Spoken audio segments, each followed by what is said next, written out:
This is what the dark occultists do not want people to understand. This is how the universe actually works inherently. And it describes not only how it works, but our relationship to that process. And this is what they don't want you to know. That's the most deeply hidden information. This will get you real money. The occult is knowledge.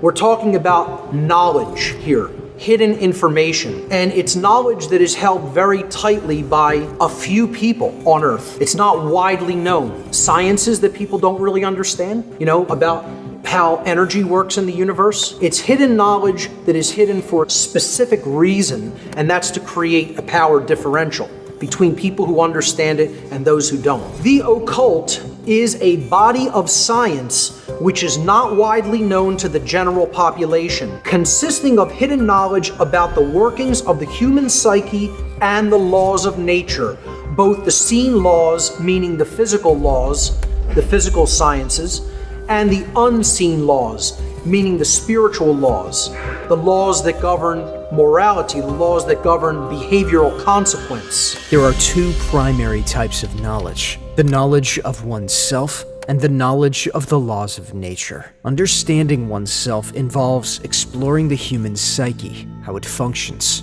what drives our behavior, and what happens beneath the surface at a subconscious level.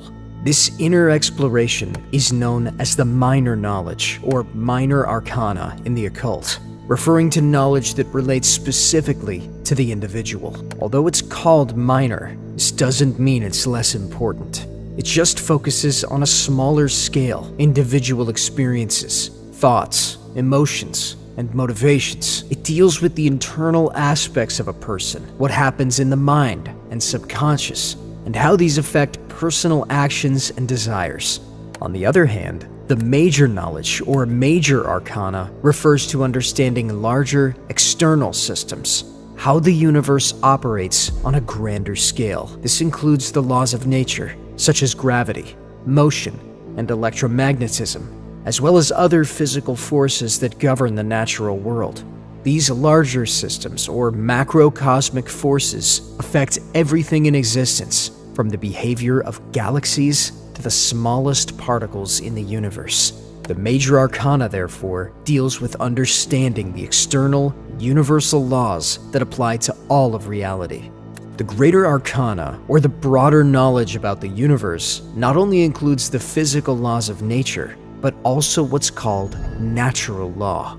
Natural law refers to the universal moral principles that determine the outcomes of the actions of conscious beings, those capable of complex thought and holistic intelligence. These moral laws govern how behavior leads to certain consequences, particularly for beings with a higher awareness, such as humans. In other words, these are the moral and spiritual laws that shape consciousness and the results of our actions. The combination of these two key areas, knowledge of the self, individual mind, and knowledge of natural law, universal principles, forms the foundation of all occult knowledge.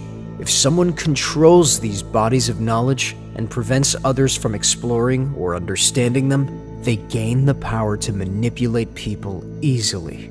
Without access to this knowledge, individuals are left vulnerable, unaware of how their minds work or how the laws of the universe affect them. This lack of understanding puts people at a serious disadvantage, making them easier to control and influence from the very start. The two states that dark occultism wants to hold the overall population in is what I call the mental schism and the worldview schism. Okay, they want to hold people in a state of chronic, imbalanced thought. And then they want to hold people in a chronically imbalanced overall worldview regarding human nature and life in general. If they can keep people in those modes of consciousness, they can keep their control over their behavior because they have control over their mind as a result. In general, how it works is keeping people chronically imbalanced toward one type of consciousness or another, one type of brain activity or another, either the masculine left brain modality of consciousness or the feminine right brain modality of consciousness, but never actually holistically bringing them both together in a state of balance. They want it in a chronic state of imbalance, such that most people are either always left brain or always right brain. When the left side of the brain, focused on logic and masculine energy, becomes too dominant, it can lead to harmful beliefs. People may become overly skeptical, believing that only science is valid, or adopt atheism, thinking humans are the highest authority with no higher power. They may also reject the idea of objective truth, claiming everything is just opinion, or believe in social Darwinism, where smarter or stronger people are meant to rule over others. Moral relativism follows, where right and wrong are seen as things humans can just make up. This imbalance can lead to dangerous ideas like eugenics, where people try to control who gets to reproduce based on genetics, or authoritarianism, where some are seen as rulers and others as followers. A right brain imbalance or feminine imbalance, the right hemisphere of the brain, which governs creativity, intuition, compassion, nurturing, etc. If that part of the brain that is depicted here by the symbol, the inverted equilateral triangle, which again is an ancient archetypal symbol known as the chalice, because it is a rudimentary womb. If that part of the brain is chronically imbalanced, or chronically dominant, I should say, these following states result: naivete, blind belief, religious extremism, total belief, total faith, not actually checking anything, not looking into things for oneself, taking other people's word on it.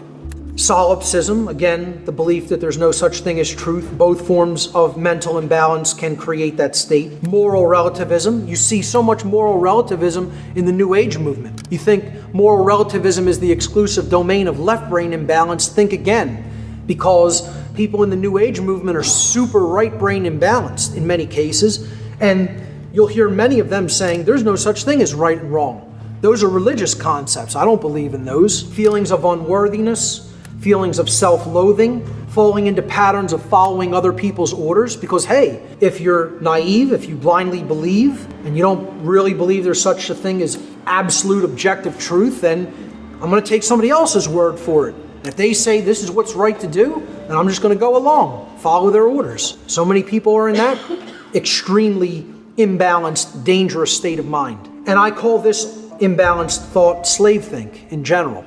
That's what they want. They want these two states. They just want them operating all over society. They don't want anybody in a state of balance bridging these two modalities of consciousness and bringing them together. They want people in one state of imbalance or the other, so that those dynamics, master think and slave think, continually play off against each other. We're talking about what their goal is. What are they trying to constantly maintain in humanity? And they're doing a very effective job of it. They are successful because they operate on the same page for the same goal, like one huge mind. They call it a mastermind. They focus their energy on that intent. They carry it out in the world through their methodologies. They get it done. That's why we're so scattered. We can't come together with that same mastermind focus, that coming together and operating on the same page, because we share collective common knowledge. That's what they're doing. They have this knowledge and they use it for dark purposes, all on the same page, all focused, all together for the same goal. And these two things are their goal: the mental schism and the worldview schism. The worldview schism is this notion that the world is either completely random or completely determined. They want these two schisms of worldview present because they don't want people to understand the balance that is the actual truth, that there is components within nature of both of these views of reality, but they operate in conjunction with each other, not in a state of imbalance. The randomness worldview sees the universe as a complete accident, with no purpose or meaning behind anything that happens. In this view, there is no creator or guiding intelligence, and everything in nature is seen as lifeless and random. People who believe this think there are no spiritual or moral laws, and that concepts like right and wrong don't really matter, because nothing has a deeper purpose. Life is just about surviving. with no greater meaning beyond that. This way of thinking is often connected to extreme skepticism, atheism, and societies that ignore moral principles. On the other side, the deterministic worldview says that everything is already decided and that humans don't have free will. In this view, a higher power controls everything, and our choices are just illusions. People who believe this might think that they aren't responsible for their actions because everything is predetermined. This belief can lead to people excusing bad behavior, since they think they have no control over what they do. Determinism often postulates, hey, since the whole universe is controlled and it's like a clockwork mechanism, but it's run by God, why bother trying to create any change? Change is impossible. It's already set in stone. Action, therefore, becomes ultimately meaningless. Why do anything? I tell religionists who think like this, why do you get out of bed in the morning? Why bother doing anything? Why say a word to another human being? Why eat? Why breathe? Why not just lay in a supine position in the corner somewhere and wait to expire from malnutrition and dehydration and then go back to dust? But, many people, they actually say that this is what they believe. It's a big hallmark of salvationist religiosity. Action is meaningless. Only faith is what's required. Something that I'm vehemently opposed to. The New Age takes this in too. They convert it in their own imbalanced way. We're here just to observe. Don't get involved in anything. Just observe it, watch it, be the observer. Life's not a movie playing on a screen in front of your eyes, folks. You're active participants, whether you realize that or not. Again, this right brain imbalance and this whole worldview of determinism is the hallmark of religious extremism. The truth lies, as it always does, in the balance point, okay? In the synthesis, in the coming together between extremes in many cases. The universe operates through two main parts: deterministic laws and free will. The deterministic component is called natural law, which includes unchangeable moral rules that govern the consequences of our actions. These laws are fixed and cannot be altered. They are the predictable part of how the universe works. The second part is free will, which allows intelligent beings like humans to make their own choices. Free will is something given to us by creation, and it can't be ignored. It works together with natural law, meaning our choices lead to specific results based on these fixed rules. Through the outcomes of our decisions, we learn and grow. So both deterministic laws and free will shape our experiences in life and help us understand the effects of our actions. Another thing that dark occultists want to prevent people from understanding is how our reality is actually built, how we together in the aggregate, in aggregate numbers, meaning collectively as a species, co-create our reality that we are experiencing on the earth together as a people. You hear this notion in the New Age movement, the law of attraction. That a lot of the New Age people want people to believe we're individually creating our reality all by ourselves. Mark Passio does not create Mark Passio's reality entirely, what I experience by myself, by how I think. Other people are involved in that process. It's a co-creative process, okay? Because if someone randomly does something violent to me, I did not create that experience. This is a total misunderstanding of the law of attraction, how the law of attraction works. All right, free will is involved. I can do something completely random. So can other people, because they have the capacity for free will behavior. We do not create our individual realities solely based on our own. Instead, our collective reality as a society is shaped by the knowledge we take in, how well we understand that knowledge, and how we act based on it. When a large number of people in society make decisions and behave in certain ways based on what they know, that determines how society as a whole creates its shared reality. Dark occultists who understand how this principle works aim to control this process. They try to influence or limit access to knowledge because controlling what people know and how they think allows them to control how society shapes its reality. They want to steer people away from exploring deeper knowledge by distracting them or keeping them unaware of important truths. Two key spiritual currencies are time and attention. These are valuable resources because whatever you spend your time on or pay attention to will shape what you get in return. When you pay attention to something, you buy understanding or knowledge in exchange. So, by focusing on the right things, you gain insight and awareness, which helps you better understand the world around you. What I'm going to build here in this slide is actually the trivium. It's the ancient trivium methodology of truth discovery. It's called knowledge, understanding, and wisdom.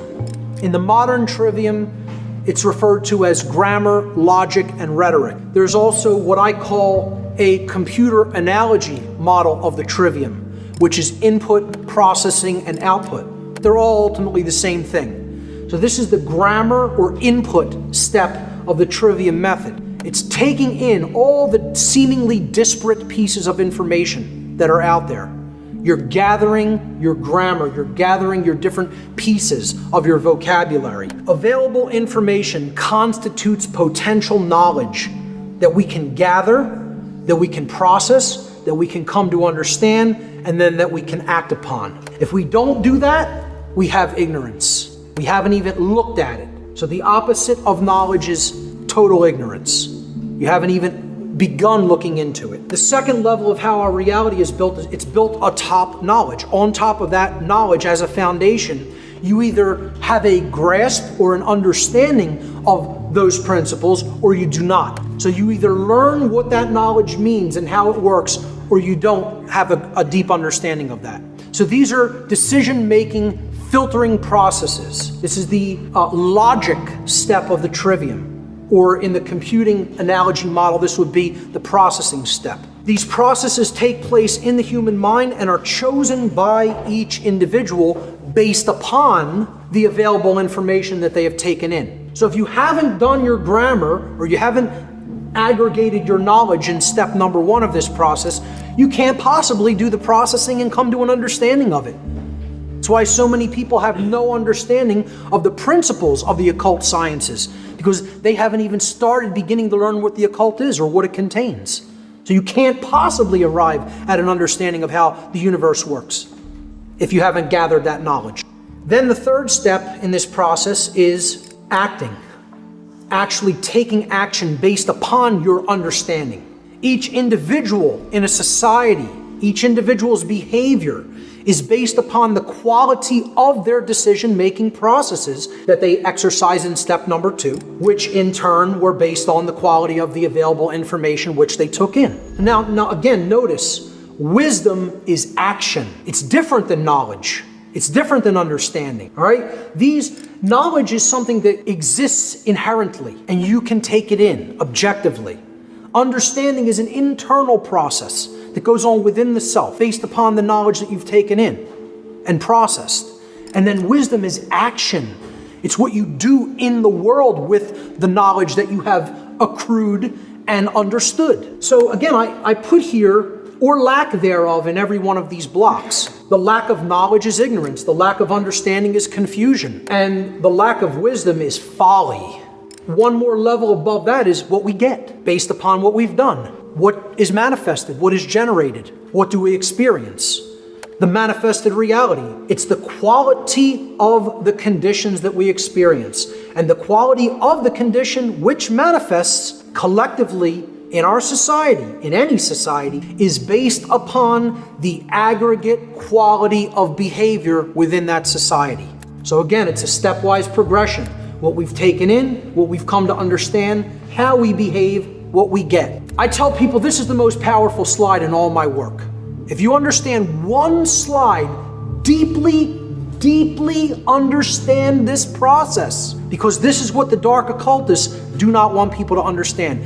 That's the real law of attraction, folks. Not the New Age variant of it, not the New Age hokum mysticism. I want to sell 1 million billion books telling people what they want to hear, law of attraction, okay?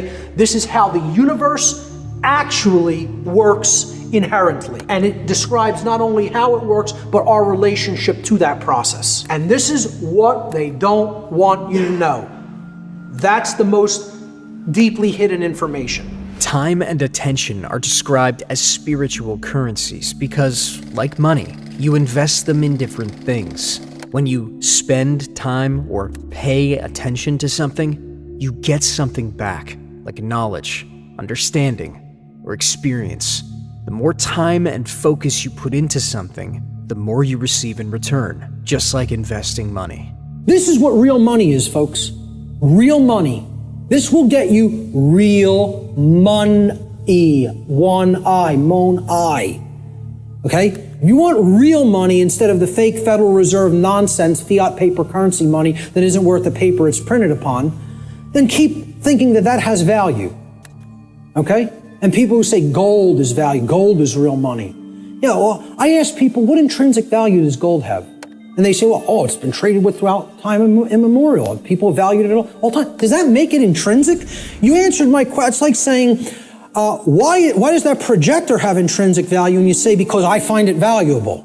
No, that projector has intrinsic value because it's capable of projecting an image. And if I want that task done, that's what I use a projector for. Okay? Well, what's gold used for? Can you build clothing out of it? Can you build a house out of it? Is it malleable enough to be molded into a weapon of some sort? You going to take shelter under it? Maybe if you have enough of it. You know, the whole point is there is no intrinsic value to this. It's something that's the idea of it having, of any precious metal having intrinsic value, other than, you know, okay, in a technological society, it's used for computers. This is true, okay? But I'm talking about in nature. You know, where would this idea of intrinsic value of gold come from in the ancient past? People will say, well, it's used as a medium of exchange, okay? Money is not a medium of exchange. People think of it as a medium of exchange, and it's not. It's incorrect, okay? Money is the limiter of energy in the system. Many people think of money as currency. Even the term itself is meant to influence our thinking, implying it's like energy flowing through a system. But that's not accurate. It's not about storing value either, as people often say.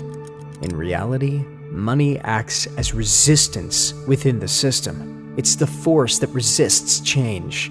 As long as money exists, it will always make it incredibly difficult to create any real and lasting change. We end up getting something in return on what we put our investment of spiritual currencies toward. And you know what if it's put toward the right goals, the end result is true money. One I.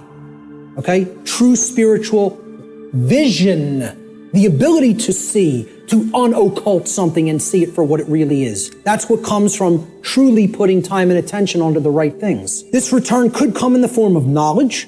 It could come in the form of understanding. It could come in the form of skills, expertise, and empowerment. But only if we invest these two spiritual currencies wisely. And let me tell you something, folks. That's why most people don't have any money. They got nothing to pay for it with. See, you pay attention and you get money. You spend time and you get money. I'm talking about the real thing. We should seek to improve our quality of attention by placing it upon information that is capable of improving both ourselves and the human condition as a whole. Such an effort would also constitute a valuable investment of our time. We should ask ourselves, what am I spending my time on? What am I spending my time doing? And what am I paying attention to? That's where you will find whether you're investing in real value, something that is truly valuable. If most of the time we're spending our time on nonsense and trivialities and, divisive things and TV and sports and all other kinds of entertainment and distraction, well, you're going to have a return on that investment, and that return is going to be low. It's not going to result in much money, real money. Most importantly, we need to ask ourselves, what kind of quality am I getting in return? This is a simple chart of how our quality of our attention, okay? And again, this is in the aggregate, but it's created by all the individuals. How the quality of our overall attention as a species will affect our world in accordance with the principle of correspondence, which states, as goes the microcosm or the microcosmic units, so will become the macrocosm. Okay? So over here, we have a pure information stream. This is good information. This is information that is capable, that resonates with truth, and is capable of helping to develop wisdom or right action within the being. This over here, this is the poisoned information stream. Now, everybody's going to take in some form of a mixture of both of these streams. What the goal needs to be is to purify. Just like, hey, you take in bad food, you're going to have bad health. You take in bad information, the output through behavior is going to be bad. So you got to purify. Meaning, if there's valves here on the individual buckets, these are called the individual people, and they're all coming together with the quality of their water, right? What they're holding within their consciousness. And that's all going into the big pool called the world. Everybody's bringing their bucket to the pool, they're pouring it in, and then they're jumping in. That's the world. That's the quality of the world, right? The quality of this whole thing here is going to be based on how much poisoned, polluted information was in your bucket compared to how much pure information was in your bucket. So there's valves over here. We got to shut this one off, this brown muddy valve over here, and we got to open this one up. Okay? If we do that, the world will be purified, and we won't be creating self-inflicted suffering. We don't do that, we're going to be swimming in brown muck and generating all kinds of problems for ourselves. How are we spending our time? And what are we focusing on? Are we using our time and attention sitting in front of a screen, which is like being in a state of hypnosis? Hypnosis is the suppression of knowledge or spirit. Or are we dedicating our time to seeking wisdom, which involves gathering knowledge, processing it accurately to gain understanding, and then turning that understanding into wisdom through right action? To do this, you have to read. People don't want to hear that, but reading is necessary. The ancient Romans had one word with two meanings. The word was libre. It meant free, as in not a slave, and is the root of the English word liberty. But in another context, libre also meant book. This tells us something important. They linked freedom with books. The word library also comes from libre, meaning a place where you can go to become free if you read the right books. So let's jump into this is the heart of the presentation here. It's how natural law actually works in our lives. So here's the expression, and then there's a positive aspect to the expression, and there's a negative aspect to the expression. The first expression of natural law is known as, and again, this is what I call these things. And there's no hard and fast rules, it's just terminology. It's jargon to try to explain them in words, okay? The first principle of natural law I call the generative polarity, or in other words, this is the force or energy that we are using at the base level to start the process of creation, or you could say of co-creation, okay? We're co-creating the reality that we experience with the laws of nature. The positive expression of the generative polarity is love. This is not what many people think of as love, okay? It's not familial love. It's not relationship love. It's not Hollywood movie variant of love. It's not romance novel variant of love. I call love consciousness. Love is the force which helps us to expand consciousness and become open to truth if we are in it. If we are in that vibratory energy, we become open to truth. So here's what it looks like visually. I try to put a visual aspect to all of these concepts, okay?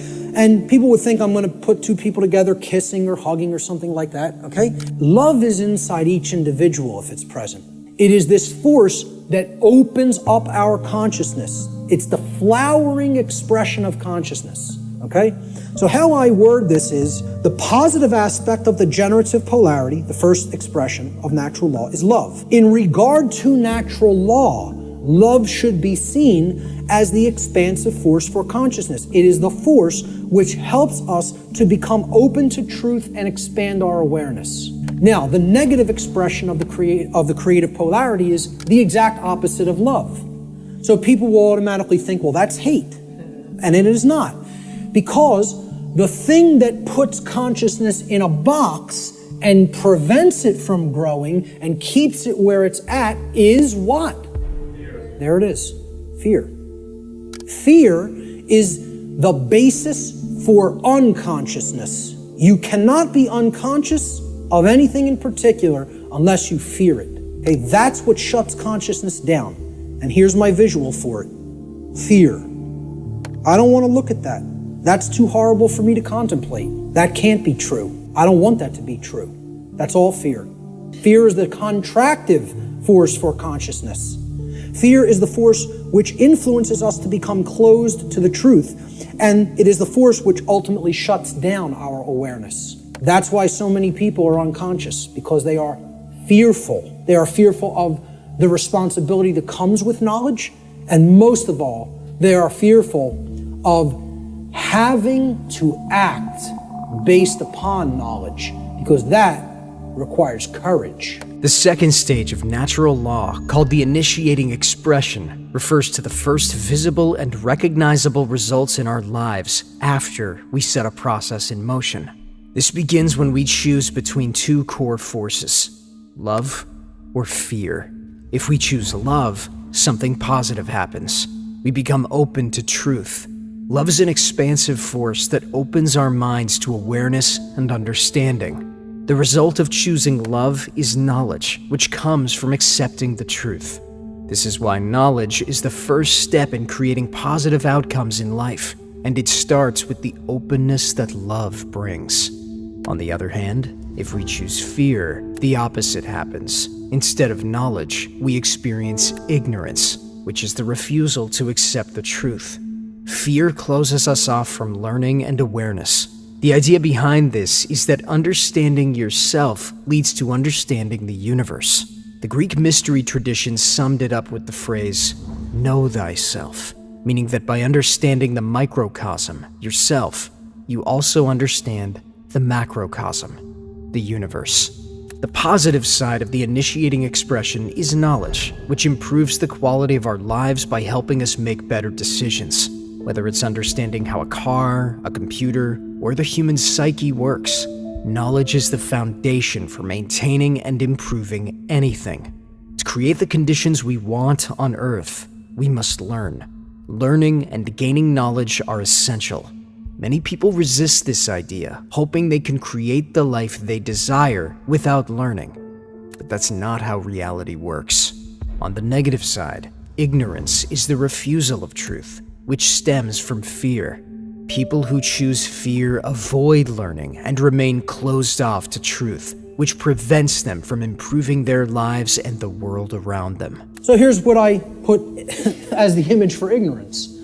The population that is hypnotized, that wants to keep paying attention to nonsense and trivialities, feed themselves tons of GMO food that is crap for the physiology, pay attention to distraction, entertainment, mainstream news and media. It's all there to just shut the consciousness down and keep people in a depressed psychological state and keep them in a state of psychological infancy. The negative aspect of the initiating expression of natural law is ignorance, or the refusal of truth. Ignorance negatively influences the quality of our lives because it negatively influences these decision-making processes that lead to understanding in every area of our lives. If you're ignorant about how anything works, you can't create the desired condition. It's just not possible. It's important to remember, again, that ignorance should be distinguished from nescience, which means not knowing because necessary information is not present or was unattainable.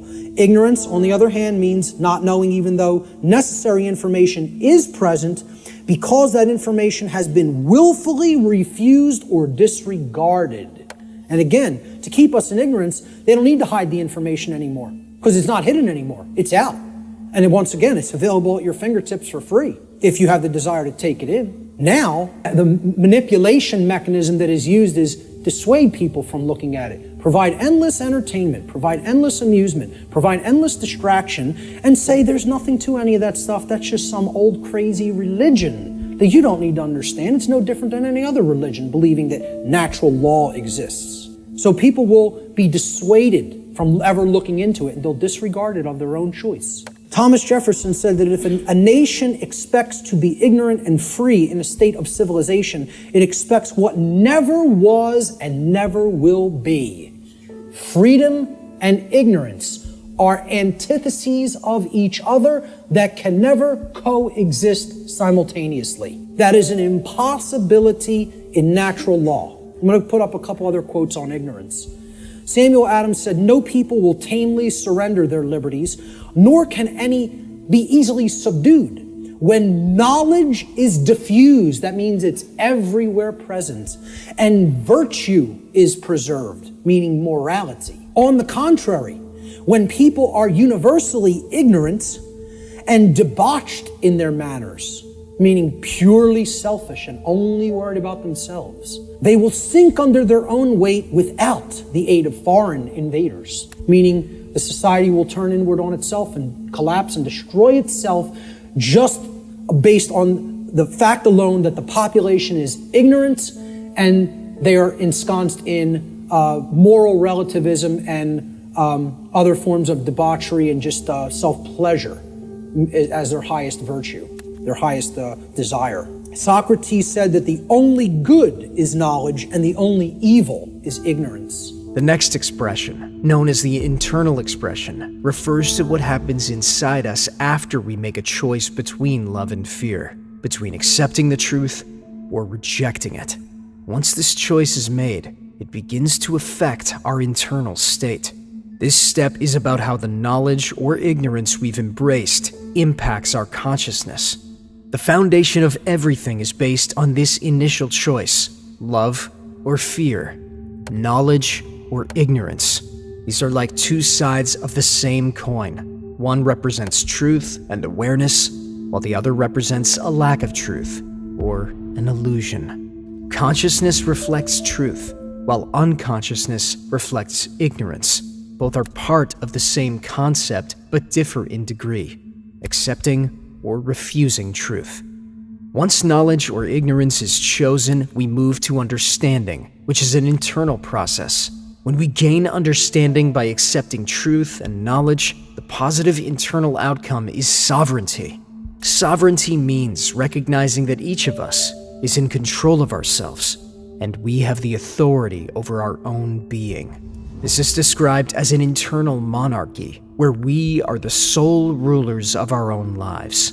The term monarchy comes from mono, one, and archon, ruler, meaning we must each be the master of our own self. True sovereignty means no one else owns or controls us, and we don't have the right to rule over anyone else. Many people mistakenly believe they can control others, but in reality, each person is sovereign and responsible for ruling only their own life. Sovereignty is about personal freedom and self-mastery, and it's the positive internal expression of natural law. So here's my expression, my visualization for sovereignty. It's somebody who truly has the light. They have the light at their disposal. They're bathed in it. It's flowing within them. Okay, and light has always been associated in different mystery traditions as knowledge. It's been a symbol that has represented knowledge. This is the person who has the knowledge and has gone through the decision-making and filtering processes with that knowledge to come to an internal understanding that they are a sovereign being. And I have news for everybody, whether you know it or not, whether you are familiar with the term or not, every person here is a sovereign. And you can never not be. It is an impossibility for you ever to be non-sovereign. It cannot be done. Cannot be done in nature. Every single human being on this planet is a sovereign being. And we're going to look at what a sovereignty actually means. The positive aspect of the internal expression is sovereignty, or what I call internal monarchy, meaning one ruler within. Internal monarchy, one ruler within. As a state of consciousness, sovereignty means that one has unified the three aspects of their consciousness, such that there is no internal contradiction between one's thoughts, emotions, and actions. We become a being that as we think, so we feel, so we speak and act. And there's no contradiction between those. We're not torn apart from within in this state of internal opposition amongst our own consciousness. Let's look at the negative internal expression for natural law, which is confusion. Now, confusion results when we are in ignorance. That's the emotional dynamic, the feeling that takes place within the individual. This is the lack of understanding. Confusion only happens in a lack of understanding. When we have not taken in knowledge, because we are afraid, we are in fear, okay? Ignorance results, and then confusion happens internally. So look, remember, here's the essence, that's the foundation. This is that first stage, that first building block that we called knowledge or lack thereof. Okay? This is the second building block that we called understanding or lack thereof. This is true understanding when truth has been taken in and accepted. And this is the lack of understanding. Now, in that state of lack of understanding, we're confused. So there's no rulership within. Inside of us, there's anarchy, which means the absence of a ruler, not the absence of rules, which I'm going to get into later. Anarchy means there's no ruler, no master. So if there's no master inwardly, we have a big problem, because that means there's no self-mastery, there's no self-control, there's no self-discipline, and ultimately there's no self-love. And that results in an understanding that we don't truly own ourselves. It would result in the absence of self-ownership, which is what we're experiencing as a species. That other people believe they own other people. This is what I found as a picture representing confusion. Someone who doesn't know themselves. Doesn't know themselves, completely attached to a ego identity. Their whole mind is all wrapped up. I believe I'm this businessman. I believe I'm this banker. I believe I'm this lawyer. I believe I'm this doctor. And that's my identity. And if something goes wrong with that, there goes my identity. There's who I am down the drain. This negative aspect of the internal expression of natural law is confusion, or what I call internal anarchy, meaning no ruler within. Confusion is the state of mind in which the being is ruled by fear and ignorance. Confusion could be seen as internal opposition within one's own consciousness. In other words, being torn apart from within in such a way that one's own thoughts, emotions, and actions are in perpetual contradiction with each other. A thought, emotion, and action are not in alignment. As we think is not how we truly feel and is not how we act. There's total contradiction and separation, no unity amongst those three aspects of consciousness. That's confusion. The fourth expression of natural law refers to what happens externally, in society as a whole. When a large group of people share the same internal state, whether it's positive or negative, this collective mindset shapes the larger reality of the society. Society is made up of the sum total of individuals, so the overall condition reflects the combined state of consciousness of those people. If love is present, and individuals have taken in knowledge, understood it, and realized their own sovereignty through self-mastery, the result in society is freedom. Freedom can only arise when these conditions, consciousness, acceptance of truth, and self-mastery, are met. It doesn't happen by magic or any other means. If people desire freedom, this is the clear path they must follow. There is no other way for true freedom to manifest in society. This is what the picture I chose for freedom. This is actually from the cover of probably one of the greatest books I think that's ever been penned by human hands. And I'm telling you, you need to read the book, The End of All Evil by Jeremy Locke, if you haven't already read it. I think it's a great image that represents what freedom is about. It's not about my freedom, it's about our freedom. It's about freedom for all beings. And guess what? When I say that in relationship to the earth, doesn't just mean human beings. It means all beings, including the animal kingdom. The positive aspect of the external expression is freedom, or what I call external anarchy, meaning externally there are no rulers. There is no condition of masters and slaves. So that's what anarchy actually means, the absence of slavery. Now, there's a negative external expression. And you can call it multiple things. You can call it totalitarianism. You could call it slavery. I term it simply control. Externally imposed control. Okay? It doesn't mean, self-control. It means literally someone outside of your own being is trying to control you and own you. Control is the pathway to all forms of evil and destruction. It results when a society lives in direct opposition to natural law. The fifth and final expression of natural law is about the manifestation or the results we create in our lives. This expression builds on the foundation of the previous elements: knowledge, understanding, and wisdom. Each of these components represents a level in a four-part structure. At the base is knowledge, what we know or don't know.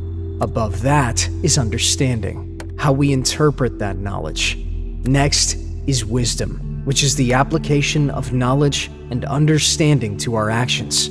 Currently, society is struggling because there is an abundance of knowledge but very little wisdom. This imbalance leads to a situation where people are controlled and unable to create the positive outcomes they desire. The top level of this structure is the manifestation, which represents the results of our choices and actions. The outcomes can either be order or chaos. When we manifest order, we achieve the positive results we want, such as well-being and a lack of self-inflicted chaos or suffering. However, to create this order, certain requirements must be met. We need to operate at a higher level of consciousness, accept the truth, develop knowledge, and understand our sovereignty as individuals. Working towards true freedom is essential for achieving the positive results we desire in life. This pathway is described as the only way to attain the goodness and order we seek. It's important to note that the human mind often struggles with absolute statements, especially when it comes to concepts like always or never. People may resist the idea that there is a single truth that applies universally, as this can challenge their individual perspectives. Humanity's greatest fear may be recognizing that the truth is absolute and singular, rather than subjective or personal. This is what I viewed order as being like, okay? We have beings that are actually full of the light, and they're working toward a world that is based in freedom, cooperation, knowledge, sovereignty, no control. It's what I call, in some of my former presentations, cooperative spiritual anarchy, which is the natural condition of humanity. The natural, meaning spiritual, natural condition of the human species that has been blocked from manifesting through mind control, indoctrination, fear-based, trauma-based methods. So that's what I call order, the positive manifestation, manifested goodness. It represents everything we say we want, and it only results when there is balance or justice.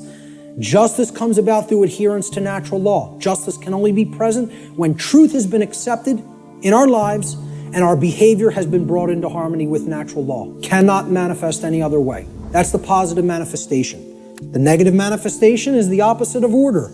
Chaos. Chaos is manifested evil. I just put this as, complete disregard for other people, breakdown, me first. Knock everybody else down, get what I want. Don't worry about anybody else being hurt. Don't worry about anybody else's freedom. Don't worry about whether anybody else's rights are being tread all over. Doesn't matter. Let me get mine. Self-preservation is the highest law. Survival is all that matters. Even if I have to step on somebody else to get it, to make that happen. Yeah, it's an animal. That's exactly right, sir. That's exactly correct. That's not a human being. That's an animal. That's how animals in the animal kingdom behave. Natural law doesn't work the same way for animals as it does for human beings because they do not have the same capacity for consciousness that a human being has. So let's not start saying that's the natural order. No, it is not. It is the exact antithesis of the natural order. The natural order is just that. Order. It's in the word. It's in the phrase. Natural order. What people are describing as the natural order through this utter nonsense concept called social Darwinism is, as I've called it before, psychopathic chaos. And break down that word. Psychopathology means an illness of the mind. Psychopathy is mental illness. Psyche in Greek means the mind. And pathology is an illness, sickness. Psychopaths are mentally ill, and they don't create anything resembling order. All they can create is chaos, which is why they want us to mimic their mindset, because they're just bent on hell and destruction to manifest, and they have to have our complicity and cooperation to make that dynamic happen. Our energy has to be given over to them by our mindset being made like theirs. Otherwise, their worldview can't come into manifestation, which is one of chaos and disorder. Chaos results when there is imbalance and injustice, which results whenever there is ignorance of truth and behavior which is in direct opposition to natural law. So that's our chart. And one last thing I want to say about it is that the manifestations or the expressions of natural law they're unilateral. They don't cross into each other. There's no such thing as, well, I've accepted the truth and I've developed knowledge, so now I'm in a state of confusion. It doesn't work like that. So you can only get to order through freedom, which comes about through the understanding that we are sovereign, which comes about through taking in knowledge of truth, and which comes about through staying in a vibratory energy of love or higher consciousness, the openness to truth. That's it. Same thing here. We can only create chaos when our society is bent on control, okay? Because we are confused beings that don't understand our sovereignty and think other people can legitimately own us or rule us. And that comes from a place of ignorance or refusal of the truth, which is based in fear. Can only manifest that way. Blanket statement too. And I will not retract on that blanket statement because this has nothing to do with what I think or feel or my beliefs. This is how laws operate in creation. Not a belief system, not a religion, has absolutely nothing to do. I did not develop this. I came to an understanding of it by seeking truth.